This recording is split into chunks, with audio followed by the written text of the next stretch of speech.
about 5 or 6 years ago, they recorded the hottest temperature ever in a major city.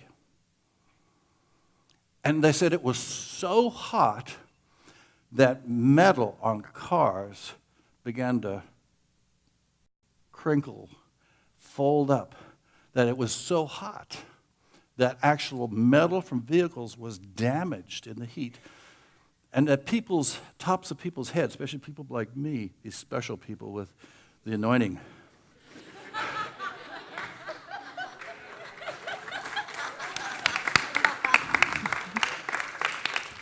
hey, it takes grace and character to get to that place. It'll cost you something. But it would actually burn people's heads. And you could fry eggs on the street. And it was like, whoa. And I thought, where was it? Was it Laredo, Texas? I've actually seen, you've been to intersections where they need to put concrete at the intersections because trucks will go through those intersections, and if it's just asphalt, it just kind of melts from the heat in the summertime. But I have never witnessed a car melting. But I thought, where was this? I thought, Saudi Arabia. No, you'll never believe it. Read it, Google it yourself. 196 degrees was the recorded temperature. But it was only in a 2-block area. But then here's the kicker. This is where I just couldn't believe it. They said it was in London, England. I said, I can't be. I've been there. I've spent time on the streets in London. We spent a lot of time there years ago. If it's 80 degrees, it's really warm in London. If it's 90 degrees, people are fainting and heat stroke, and it's just unbelievable. It's horrible. The people can't handle it. How could it be 196 degrees? Well, it turns out that this brilliant architect built this huge skyscraper, and he built it in such a way that the angle of the glass, it was one of those glass type of structures. It was just a super amount of glass on the exterior. But he put a certain angle to the windows in this glass. And 2 weeks out of the year, the way the sun would reflect off that glass would put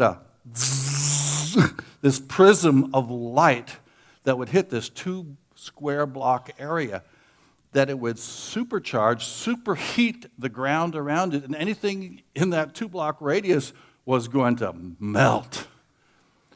And they had to physically try to figure out how to redesign that building so that it wouldn't kill people. It was that intense. You'd be going like this in this 2-block area, and they had to block it off and they showed video of the results of it, even on cars. Well, I got to thinking about that